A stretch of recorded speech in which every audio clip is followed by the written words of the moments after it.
The 39 Clues was a worldwide phenomenon, consisting of 11 books in the original series, 6 sequel and spin-off series, and a super special finale.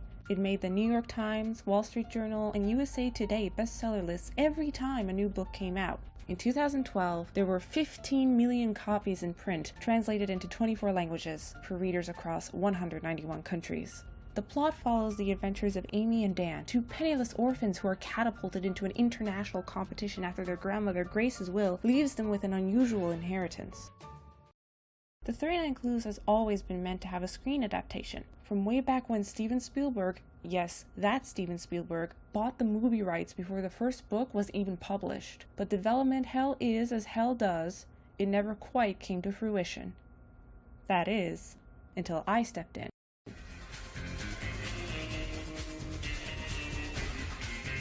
How I caused the 39 Clues revival, and why it sucks! The 39 Clues series of books was conceived as a result of Scholastic executives wanting to create a new experience that taught children history in an engaging way, so they strung together a loose storyline and commissioned some popular authors to flesh out the rest. We'll get into a more in-depth analysis of the themes and characters later on, but in summary, Amy and Dan Cahill discovered that almost every historical figure was related to them or otherwise involved in the clue hunt. The prize at the end of this clue hunt is nothing short of ultimate power, but what that power is exactly, nobody's truly sure. These clues have been hidden in locations all over the world, and Amy and Dan must compete against their bloodthirsty relatives from each of the talented branches of the big Cahill family. Basically, Spy Kids meets National Treasure with some Hogwarts houses thrown in for good measure. The plot on its own is interesting enough, but the story itself is not what led to this series becoming such a mega hit. In fact, what made the 39 Clues so successful boils down to 3 elements. 1. A collaborative process between multiple prolific children's authors. 2. An interactive multimedia experience that extended beyond the books. 3. Its aesthetic reliance on the developing technology and tools of the time. Without these 3 core elements, any 39 Clues remake is destined to fall short of its predecessor's success, and ignores its fundamental medium as a work, not as a book series, but as an immersive, global event. Let's talk authors. The 39 Clues was ignited by Rick Riordan, author of the first book and famous for getting a whole generation interested in Greek and Egyptian mythology through his Percy Jackson and Kane Chronicles series, respectively. The rest of the series' direction was spearheaded by Jude Watson, most often known for her work on the popular 90s Jedi Apprentice series of books, and many of the most thrilling books were written by Gordon Corman, perhaps the greatest pioneer of the children's adventure novel since the genre was invented. Their team is rounded out by a powerhouse of talent: Patrick Carman, Peter Larangis, Linda Sue Park, Margaret Peterson Haddix, Roland Smith, and David Baldacci. We didn't start the fire. But that wasn't all. Each of the authors engaged with their fans through the 39 Clues message board, which was not only used as a tool to promote the series through blog posts and interviews, but served to increase engagement and a sense of the 39 Clues as something real that was being documented by these authors rather than having been invented by them. Sometimes they'd even write posts as their own characters, further facilitating a sort of baby's first ARG environment. That brings me to the 39 Clues' next marker of success, the online component. Scholastic recognized that more and more kids were going online, and padded out the reading experience with activities that you could engage with outside of the page. Besides the dedicated forum where you could communicate with other fans, codes and secrets hidden in the books themselves allowed readers to feel smart, and even more of them were contained in the accompanying cards that came with each book. You could input these deciphered messages and collectible card numbers into the 39 Clues website, and manage your collection online while unlocking further information to aid you on the hunt. Clique Me was their fictional social media that you could peruse online, checking out the profiles of the different characters and gathering evidence against them. Even Adobe Flash itself was billed as an integral tool to the completion of readers' missions, and naturally what many of the minigames were made with. And the technological emphasis was ever present visually as well, creating seamless brand visuals that were consistent between both books and site. Look at all these lines and nodes representing the layout of a circuit board. Scholastic's holistic approach that integrated authors, readers, books, and website was not only a unique move on their part, but the entire basis on which the 39 Clues was predicated. Not only are we talking about wonderful books, but there's an online game that goes with it, where readers can actually become part of the Cahill family and join the hunt for the clues.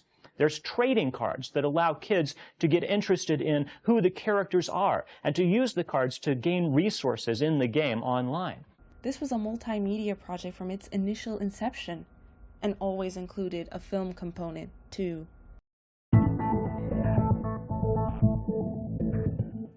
The 39 Clues was always intended to have a screen adaptation, right from the get-go. On June 25th, 2008, DreamWorks had acquired the rights to make a 39 Clues movie, with Steven Spielberg, the man himself, planning to direct. This was the summer before the first book was even published. That wouldn't happen until September 9th of the same year.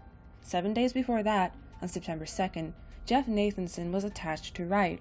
On May 10th, 2011, 1 month after the 11th and final book in the original series was published on April 5th, and 3 months before the sequel series would launch on August 30th, Steven Spielberg decided to produce and Brett Ratner stepped up to direct instead. 1 year later, on May 10th, 2012, with 4 books behind them and 2 books left to go on the sequel series, Shawn Levy replaced Brett Ratner, making this the 3rd director yet. On August 20th, 2013, Universal bought the rights from DreamWorks, but as it happens, that would be the last we would hear about any 39 Clues adaptation for a long time. For your information, on August 22nd, 2016, DreamWorks became a wholly owned subsidiary of Universal. In fact, DreamWorks had originally been born out of Amblin Entertainment's animation division.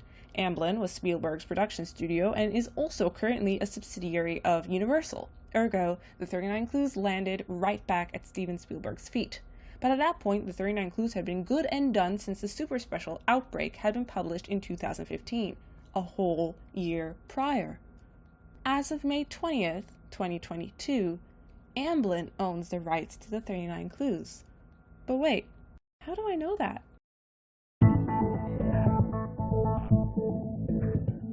Hi, I'm Bayley. You may recognize me from such videos as Conspiratune, I Want to Deceive, where I blatantly lied to the camera for a runtime of 10 minutes. This story, however, is true. You may be wondering, how does a Canadian animator accidentally cause the revival of a beloved but mostly forgotten children's action-adventure series? Good question! Over summer of 2021, I spent a lot of time rereading the 39 Clues in an effort to find out if the series was genuinely good, or if my childhood memories and nostalgia had glamorized most of the events. I was delighted to discover that even as an adult, the quality of the stories absolutely stood the test of time, even if the pop culture references were a little dated. A particular passage by Linda Sue Parks stood out to me especially. As an animator, I could immediately see it visualized in my head. I wondered if I could do anything with it later.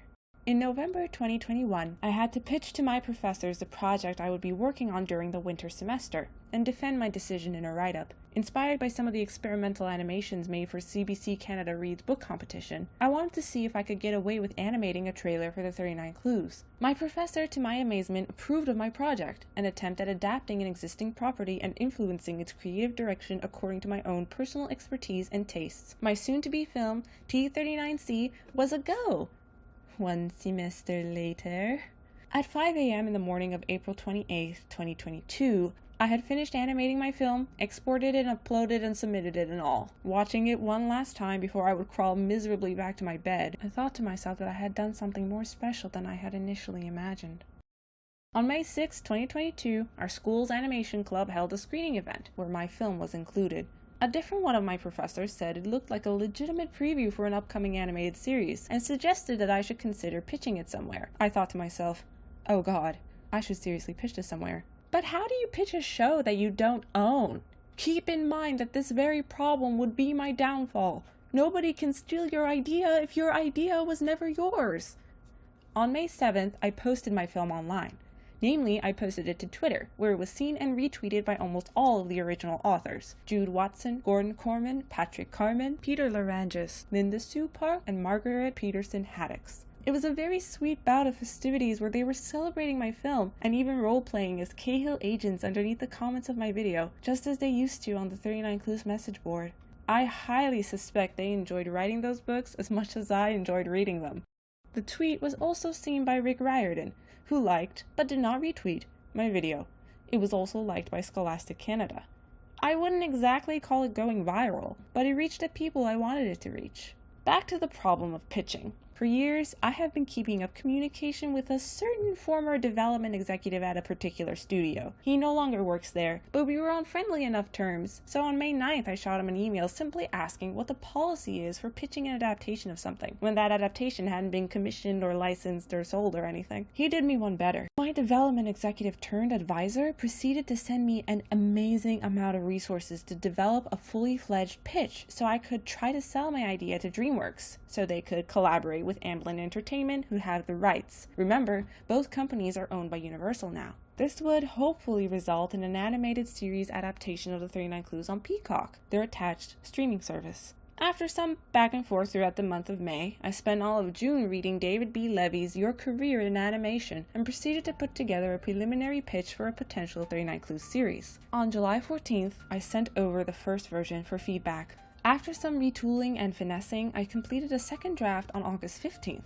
The final approved version was completed on August 31st, and after that I was ready to pitch to DreamWorks. We busily got to setting up a meeting. And then on September 15th, this happened. DreamWorks emailed last night with the news that Amblin has sold the project to Netflix. Will you excuse me a second? No! Why? The proof is in the pudding. On August 25th, 5 days before I was even finished, Kidscreen put out an article describing Scholastic's latest projects. Their newest show joins around 40 others in Scholastic's development slate, including live-action adaptations of picture book Mrs. Claus Takes a Vacation and kid-lit series The 39 Clues with Amblin and Netflix. Excuse me for a second. Why? I still can't believe it. Why? I cannot stress enough to you, my audience, that I caused that to happen.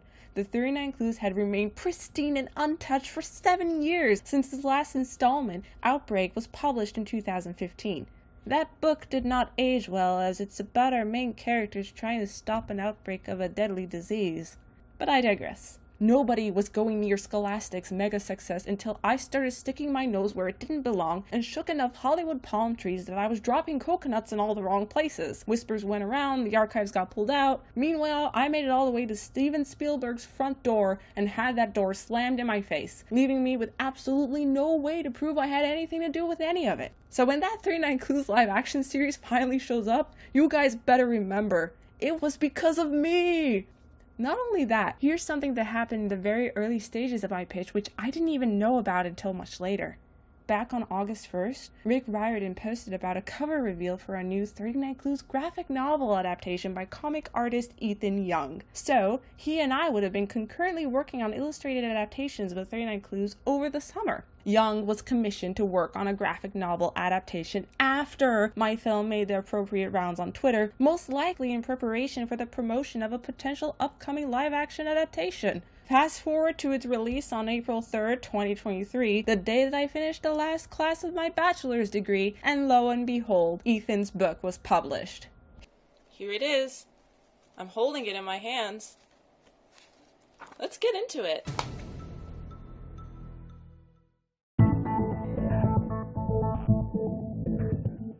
Here's what you've all been waiting for. A 39 Clues mega fan laments her tragic loss by tearing apart its latest adaptation and seeing how it holds up to the original.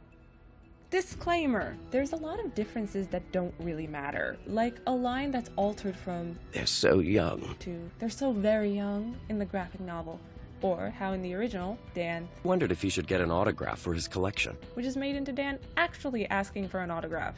These aren't the kind of changes I'm picking out, and I concede that it's almost impossible to make an identical adaptation of anything when transferring it from a written to a visual medium. I'm also not insisting that this was in any way Scholastic's goal, but more about what exactly they're trying to do later. Point is, I'm not here to harp on minute differences, and in fact, some of the concessions made throughout are necessary, or even, dare I say it, preferable.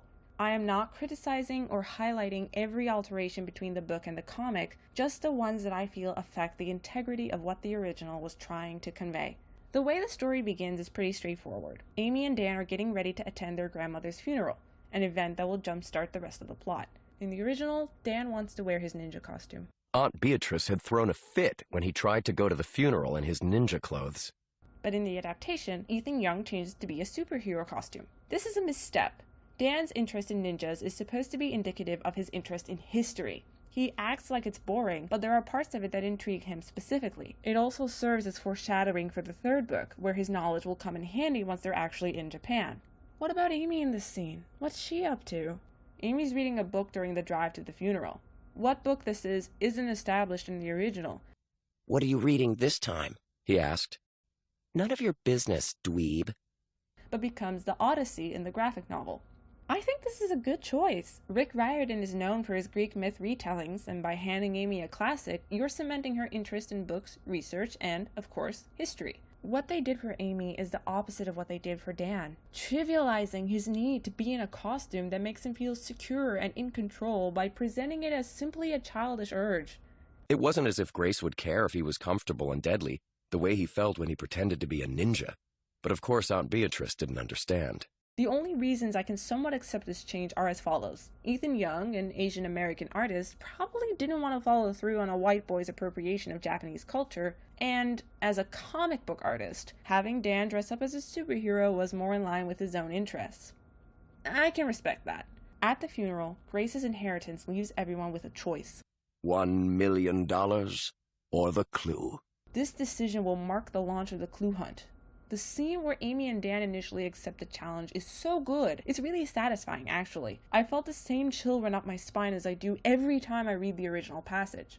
I sincerely enjoy the showcase of all the characters' look of shock as Amy and Dan agree to take on the clue hunt. However, I can't help but lament. Amy took his voucher. They walked to the desk together, and she picked up Mr. McIntyre's lighter. "We're in," she told him. And she sent $2 million up in smoke. I admit that burning million-dollar checks in exchange for the singular clue is a little melodramatic, but I think that's precisely the kind of imagery required for such a graphic novel adaptation. It should take advantage of the new medium to give it some punchy visuals.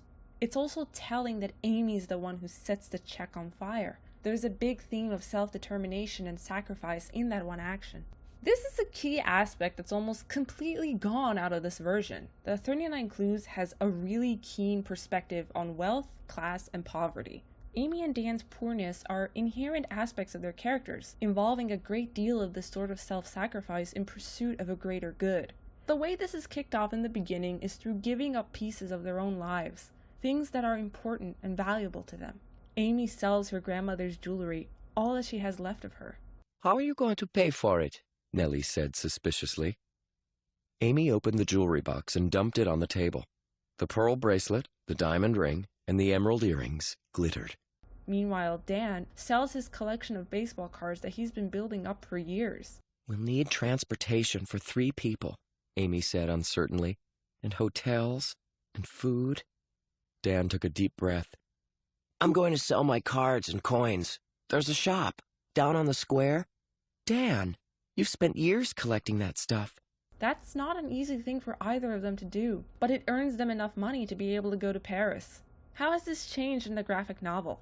Amy just happens to find a wad of cash that her uncle Alistair has left behind. This money isn't earned through cleverness or sacrifice, just pure happenstance. You could say that this is in service of Alistair's character. Amy and Dan are never sure if he means to help or hinder them, and this could be an indication of his hidden care. However, that shouldn't come at the cost of devaluing Amy and Dan's sacrifice. Too much happens through convenience, even the bad things. Where Dan and Amy had followed Irina into the Lucian stronghold of their own volition in the original, the graphic novel has them kidnapped by Irina and brought there instead. And, rather than breaking out via their own wits and feats of bravery, they instead have to be rescued by Nellie. Not only that, but the Holts were meant to be present for the duration of this section too. When Amy's eyes adjusted, she saw 5 figures in purple warm-up suits smiling down at them, and one very excited pit bull. "The Holts," Dan said. "It figures. You helped Irina set us up." I can understand wanting to limit the loads and loads of characters, but even the twin sisters acknowledge the very sudden way they're removed from the story. What was the point of that even? On a more positive note, Here are some changes that I feel do still affect the story in a significant way, but that I'm not opposed to. For example, Saladin the cat has been upgraded to cute animal companion, even though originally Amy and Dan had left him behind for the duration of this adventure. I don't think this is a bad move, to be honest. My reasoning for this is simple. More cutie! One more. In his backpack, Dan is carrying a photograph of his and Amy's parents, who died a long time ago. This photograph is not accurate to the description that appears in the original. His mom and dad were standing on the summit of a mountain with their arms around each other, smiling for the camera. They both wore Gore-Tex parkas and thermal climbing pants, with harnesses around their waists. Instead of helmets, they wore baseball caps so their eyes were hidden in shadows. His dad, Arthur, was tall and tan, with salt and pepper hair and a nice smile. Dan wondered if he would look like that when he got older. His mom, Hope, had reddish-brown hair like Amy's. This is a poor move because the context of where that photo was taken will come into play later. That aside, what happens to the photo has changed. Dan originally loses it in the Paris metro, prompting this exchange. She held her brother, who was crying harder than he had since he was little. She looked over the edge of the pit, but the backpack was gone, swept away into the tunnels by the force of the train. They sat for a long time while Dan shivered and wiped his eyes. "Dan," Amy said gently, "what was in there? What did you have in the backpack?" He sniffed and rubbed his nose. "Nothing." It was the worst lie Amy had ever heard. Usually she could tell what he was thinking just by looking at his face, but he was hiding his thoughts from her. She could only tell that he was miserable. In the new version, Ethan Young actually has it so that Dan successfully manages to save it. I can't lie, I think that one alteration healed something up inside. Dan and Amy have lost so much already, and although I do think that consistent pattern of loss is important to their eventual victory, it's nice that Dan gets to hold on to this one thing. Let's start with the obvious. What the heck is up with this cover? The original books are noticeably color-coded, with vibrant front covers for each of them. These were created by SJI Associates, one of the design companies behind the signature look of the 39 Clues. Here's how they describe their approach. Instead of showing characters from the books, we focused on mysterious items and locations from each book, allowing the reader to imagine themselves in the story. Note that this is another aspect of the immersive experience Scholastic was pushing for. Obviously, this isn't going to work for a graphic novel. This is a comic book first and foremost, ergo, we have to see how our main characters are going to look on the inside. Okay, so we've got our main team here, our sibling protagonists Amy and Dan, their au pair Nellie, and Saladin, their cat. Dan's holding a smartphone instead of a flashlight. We'll come back to that. They are, of course, surrounded by the titular maze of bones. All of this is pretty reasonable so far. But why isn't it blue? And you can tell that it wants to be blue. This bottom area here has all blue text, and the spine is blue too. But this bright red light that's happening in the middle, it doesn't look good and it doesn't make sense. You can't tell that this is the cover of a 39 Clues graphic novel because it's missing the signature color coordination. And the worst part is, this is super easy to fix. Just like that. How hard could it have been? But there's more to looks than just the cover not being blue. My main job when I was making my 39 Clues adaptation was character designer. Admittedly, I was pushing for a very angular early 2000s Canadian animated action comedy series kind of vibe, which is indeed more of a personal choice. But for the most part, my designs were based off the actors that portrayed the various characters on the website and across accompanying collectible cards. So let's see how much research Ethan Young has done when drawing everyone out. If he relied just on the descriptions, or if he did a little more legwork. I'm going to start with the very beginning, instead of focusing on the present-day protagonists. Let's look at the founders of the family, the 4 Cahill siblings whose feud has extended to generation after generation of warring branches. This, I think, is evidence that Ethan Young has looked at the cards and associated illustrations that the original series came with. Look at how accurate the designs in this mural are to the ones seen here. With that in mind, we can move on to see how much of this level of research is reflected in the rest of his design choices. I don't have a lot of issues with how Dan looks. He's an 11-year-old boy and he looks it too. Amy, on the other hand, I know that there's a lot of stark differences throughout media on how a 14-year-old girl is supposed to look, but I think I can safely say she looks too young. Amy's the kind of girl who grew up a little too quickly. She's definitely not the type to be wearing makeup or anything, but she should look more mature, just in the sense that she's the one who's been looking out for herself and Dan for so long. Oh, and their hair colors are just straight up wrong. Amy had long reddish-brown hair, unlike Dan's, which was dark blonde. They're both way more ginger here than they're actually supposed to be. That's our main set of siblings. What about the Cobras? There's only so many ways Ian's appearance can be interpreted. Brown skin, gelled hair, business suit. Ian was very good-looking. He had gorgeous dark skin, amber eyes, and a perfect smile. He was 14, same as her, but he dressed like a grown-up, in a silk suit and tie. But they've always had a notoriously bad time getting him to actually look as irresistible as the narrative always insists that he is. We'll forgive them for that. Like Amy, he's only 14. Natalie, on the other hand, just straight up doesn't look like this. She's always known for her luxurious long hair, the kind that only a kid with a lot of time and money could afford to take care of. Natalie put her hands to her mouth in mock surprise. She looked like a life-size doll in her satin dress, her luxurious black hair swept over one shoulder. Even underground in a room full of bones, Natalie managed to look glamorous. She was wearing a black velour catsuit, so she looked 11 going on 23. Her hair hung loose around her shoulders. I suppose you could argue that that was the popular, rich, socially girl hairstyle of the 2000s, and this style is one more elegant and sophisticated for our current time. But personally, I think the short hair combined with the pearls has her looking a little too Lisa Simpson-ish. With Amy, I said she shouldn't look like she's wearing makeup to look older than she is, just as she should look mature. Natalie's younger than her, but she and Ian are both known for dressing way above their actual ages. Their uncanniness makes them intimidating, and it's a facade that hides their actual reality, that they're just kids, too. I can't blame Ethan Young for this one, especially as I think his designs for the Holts are objectively good. Hamilton's way too skinny, though. I love the detail on Madison and Reagan's hairstyles. They're twins, but to distinguish them, he's given one higher pigtails and the other lower ones. Super cute. No, the fault here lies squarely on the colorist's shoulders, George Williams. I mean, hello, this family is known for their matching purple tracksuits. The twins had matching purple running suits, blonde pigtails, and crooked smiles. Dan saw more purple running suits behind them. The rest of the Holt family. Where are the matching purple tracksuits? I've got to do everything myself around here. The Starlings look good. They look like the triplets they're supposed to be, but not like they're super identical, which is always a plus. They look more British, I admit, but they're supposed to look like preppy college students. The Starling triplets, Ned, Ted, and Sinead, who looked like part of a cloned Ivy League lacrosse team. And that vibe does come across. Amy turned and found herself surrounded by the Starlings. They wore identical preppy clothes as usual, khakis, button-downs, and loafers. Sinead's auburn hair was tied back in a ponytail.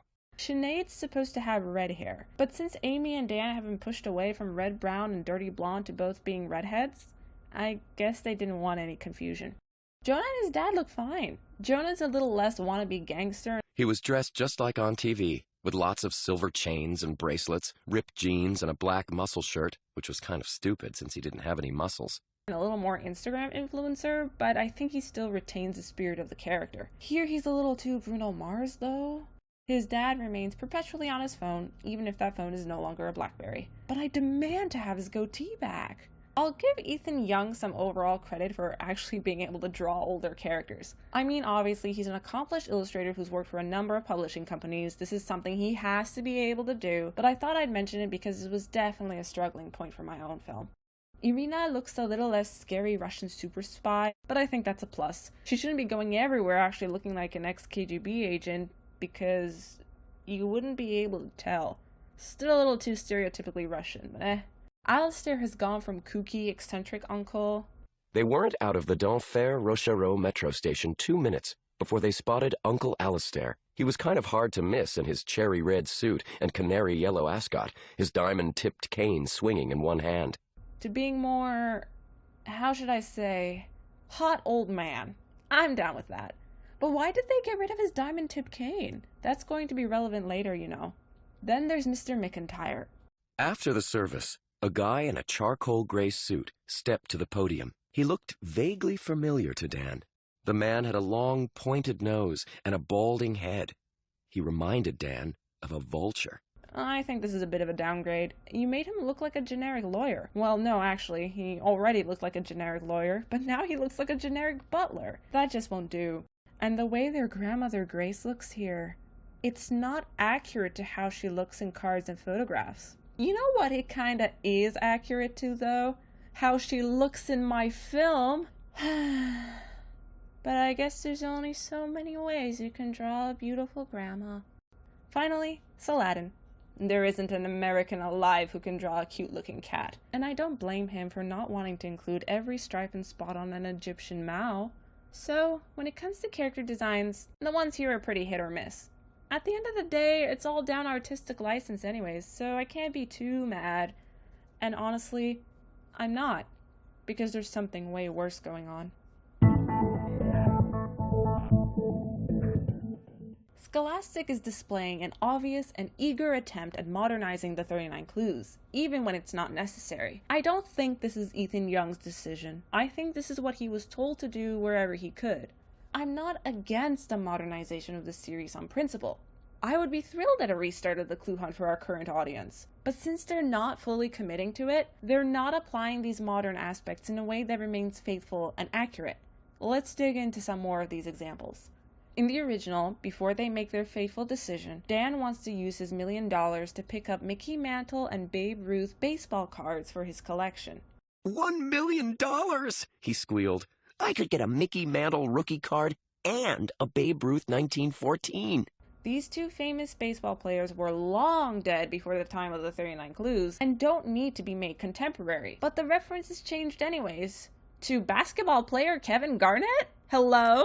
There's also an additional insertion of Jason Tatum in the scene where Dan considers selling his collection. Of course, as established before, he doesn't this time. Sure, they're both Boston Celtics, and that's where Amy and Dan are from, but why even change the game? Why not just use, I don't know, Rafael Devers? He's with the Boston Red Sox. But that's not even what matters. Why erase Dan's interest in history again? There's a reference to Kanye West. Oh, paparazzi, Nellie said. Maybe it's like Kanye West. That's been changed to Beyonce. Both of them were around then and are still around now, so timing-wise it doesn't really matter. But I do think this switch is the correct move, considering. In addition to references, there's also some slang changes, such as Natalie's use of the word normies here, which is, well, it's weird. This doesn't strike me as something a rich middle schooler would say. This scene isn't present in the original. How Ian and Natalie arrived at the funeral is not brought up. They do joke around about poor people all the time, but they never use the word normies. There's also a sarcastic, this economy, right? Later on that also just doesn't feel posh enough, for lack of a better way to explain. But these are all small potatoes. Let's talk technology. The phones and computers used in this version of the Maze of Bones no longer correspond to the 2008 timeframe when the original came out, but rather to our current now, perhaps in the interest of setting any potential Netflix television spin-off in the present. I don't prefer a 39 Clues that takes place now, but I can understand and respect a need for an update in order to include today's audience. Ergo, I don't have an issue with modern technology being incorporated into the story of the Clue Hunt. Scholastic would be wise to promote app or site usage in the story so that they can once again reintroduce existing real-world technology as the audience's key tool to participate in the Clue Hunt. A good example of technology being used to effectively update the story and showcase a character's personality is done in this scene with Jonah, when he's busy live streaming to his audience as he gets off the plane in Paris. This is no different than the scene where the paparazzi was mobbing him in the original. He was wading through the mob, signing autographs, while his dad trailed behind like a bodyguard. The reporters peppered him with questions. There were so many people Amy wanted to melt into the walls, but Jonah looked relaxed. He gave the crowd a brilliant smile and said something that made them laugh. And is a funny moment that communicates to the reader that Jonah is a super popular superstar. He's famous and he's got a lot of eyes on him. Here's a poorer example. This scene with the black light app on their phones. Now, phones don't actually have a black light, so all this would do is just shine a bright purple light that would make some neons pop in the dark, and that's it. It's no good for message reading, and besides, in the original they had a physical black light reader that they were using. Quick, the black light reader. Dan fumbled in his backpack and brought out the light. They held it up to the first letter and shone it through the glass. But in the spirit of incorporating new technologies, a black light feature on a potential 39 Clues app that was part of some game, or used an AR camera to actually reveal secrets hidden in the books, that could be cool. But in general, I have an issue with the presence of smartphones in this graphic novel and the weight they have in the story. Not because of their existence as a whole, but how overly reliant the book becomes on solving every challenge using them, turning every obstacle from the original into nothing more than minor inconveniences. First of all, the story is forgetting yet again Amy and Dan's position. They're impoverished. They shouldn't have smartphones. In fact, this is directly acknowledged in the original. Amy wished she had a cell phone of her own, but Aunt Beatrice had never allowed them to have one.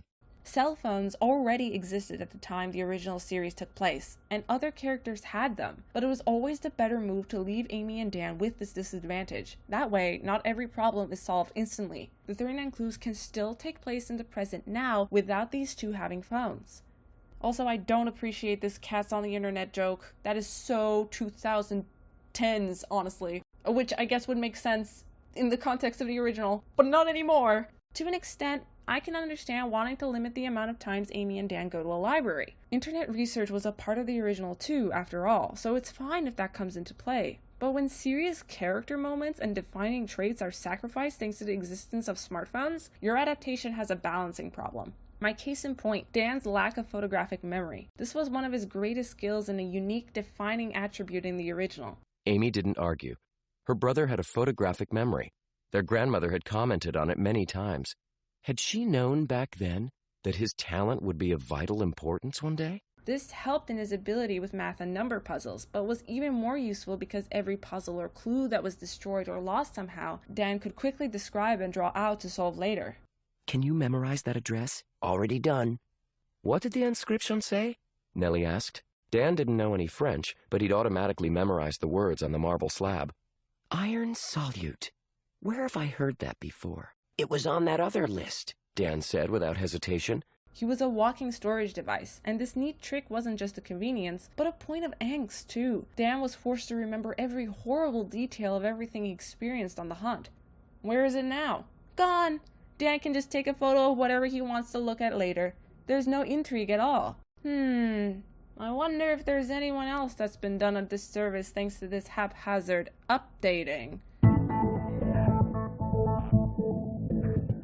Oh boy. You know it's bad when a character gets their own section. Nellie receives a slice of every single critique category I've covered thus far in this video.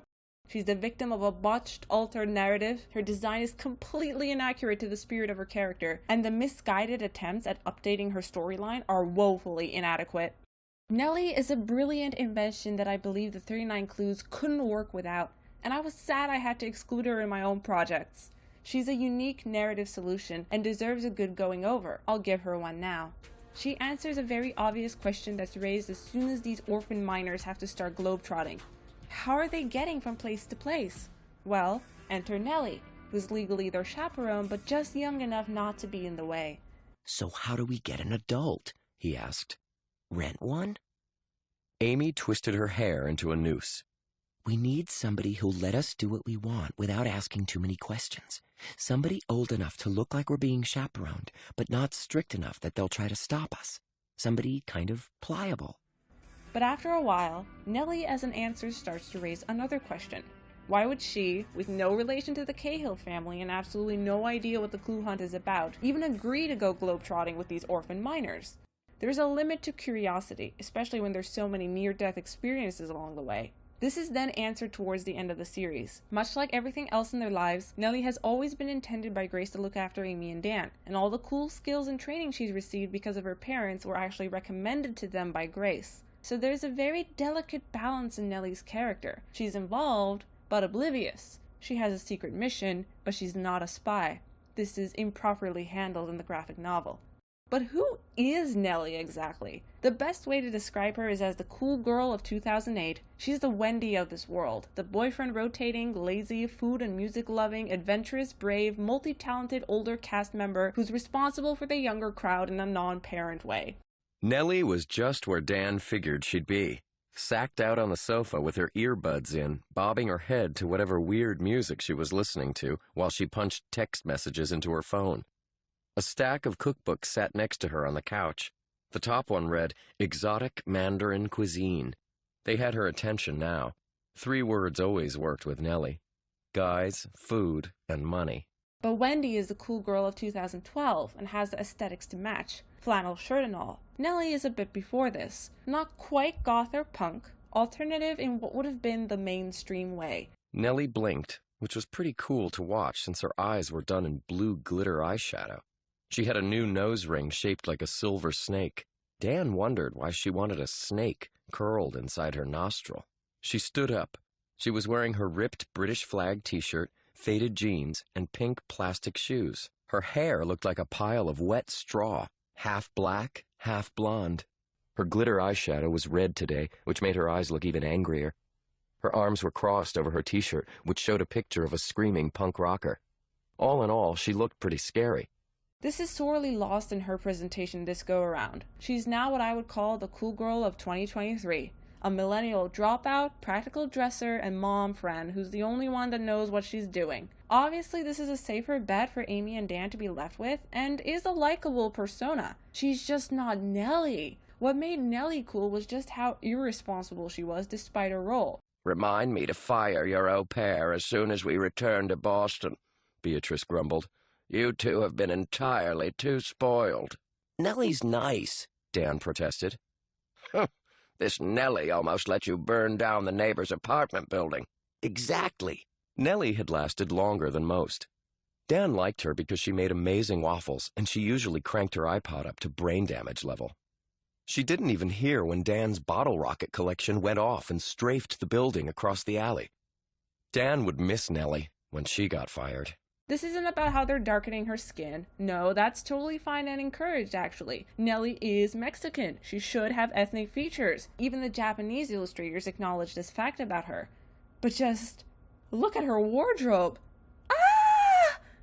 Oh, yeah, Nellie's Mexican. Actually, I'm Mexican. You can tell because of the singular usage of the word bonita here. I guess Ethan Young wanted to establish that she's Latina right away, but I don't know if that's really necessary. It would probably be easier to tell if he revealed her last name at any point. Gomez. Besides, Nellie only speaks Spanish in the original when she's on the phone with her father. She yanked the phone away from her ear. On the other end, her dad was yelling in rapid Spanish. Dad, Nellie said. No, claro. But the fall semester doesn't start for a month, and it's all like boring courses anyway. I could just take more hours in the spring and... Another burst of angry Spanish. Or when she's praying. Nellie mumbled something that sounded like a prayer in Spanish. Having Nellie just randomly sprinkle in Spanish words to make it obvious to the audience that she's Latina is, frankly, a 2000s era trope that doesn't need to be brought back and certainly was never in the original. What's worse, one of Nellie's main traits used to be that she only ever called Amy and Dan kiddos, much to their annoyance. Instances of kiddo appear 9 times in the original Maze of Bones. What do we need to talk about, kiddo? Dan knew she hated it when Nellie called her kiddo. I'm in, kiddos. I'm driving you, kiddo. Don't trust this guy, kiddos. It's going to be fine, kiddos. Sorry, kiddo. Does that include me too, kiddo? If you kiddos think I'll let you fly around the world and have fun without me, you're crazy. And a solid zip, zero, zilch, nil, none in the graphic novel. What? She calls them Amy, Dan, guys, and bonita instead. Do you or do you not feel bonita? I do not feel bonita. By the way, Nellie also speaks French, as her mother was, like, French. Nellie, Dan said, you speak French? Duh. My mom taught French. She was, like, French. I thought your family was from Mexico City. That's my dad. I grew up trilingual. This detail is omitted because... I don't know? Maybe because they didn't want her to be biracial anymore, but the lack of any mention of her parents or explanation towards how Nellie can do all the things she's able to do are instead dismissed as no biggies about her past. This may be a technique in trying to shine the light of suspicion on her, but that's the thing about Nellie. She always has a reasonable explanation for everything because she believes it to be true. Oh, guys, I know this, Nellie chimed in. She held up her hands and closed her eyes like she was remembering the answer for a test. It's like a chemical solution, right? They use it for metalworking and printing and a bunch of other stuff. Amy stared at her. How did you know that? Hey, I took chemistry last semester.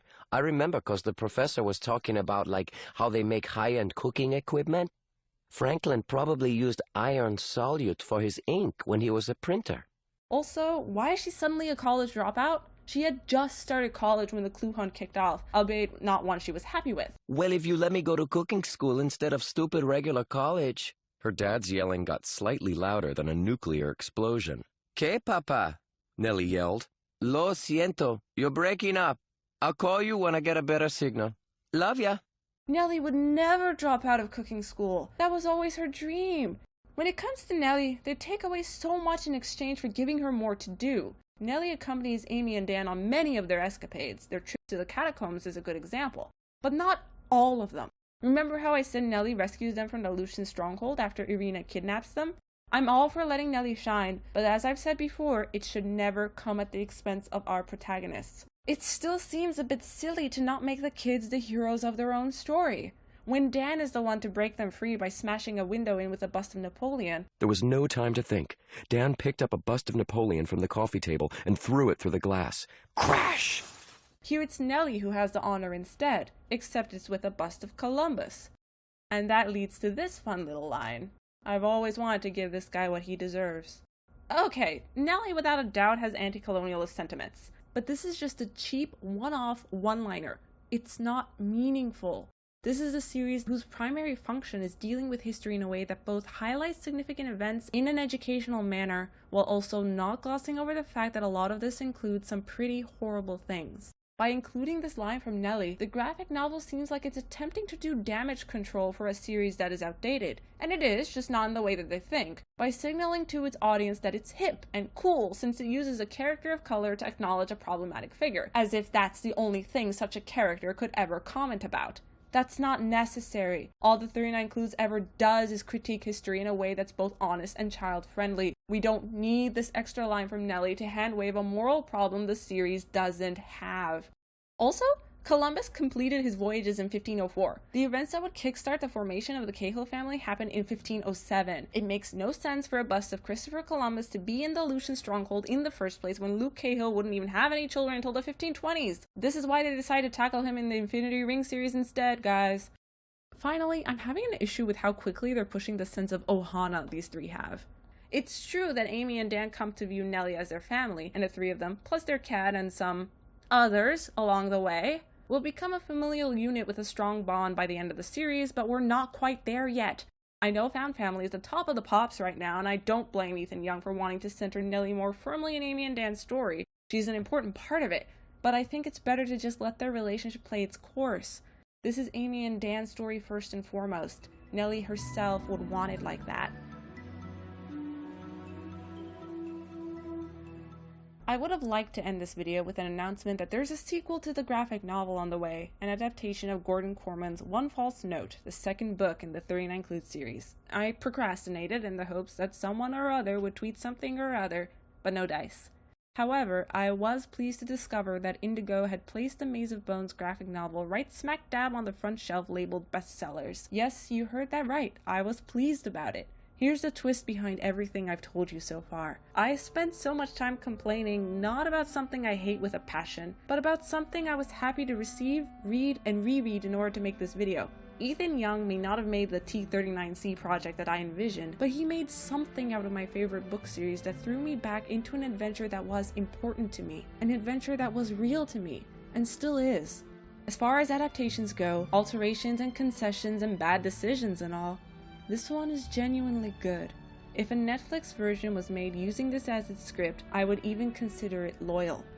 I told you guys that I'm upset that my student film and hard work on the pitch went nowhere. But it didn't go nowhere. The fact remains that, even if nobody ever admits it, I moved Hollywood. I moved the publishing industry. My frenzy and fervor delivered new content into my hands for the first time in 8 years.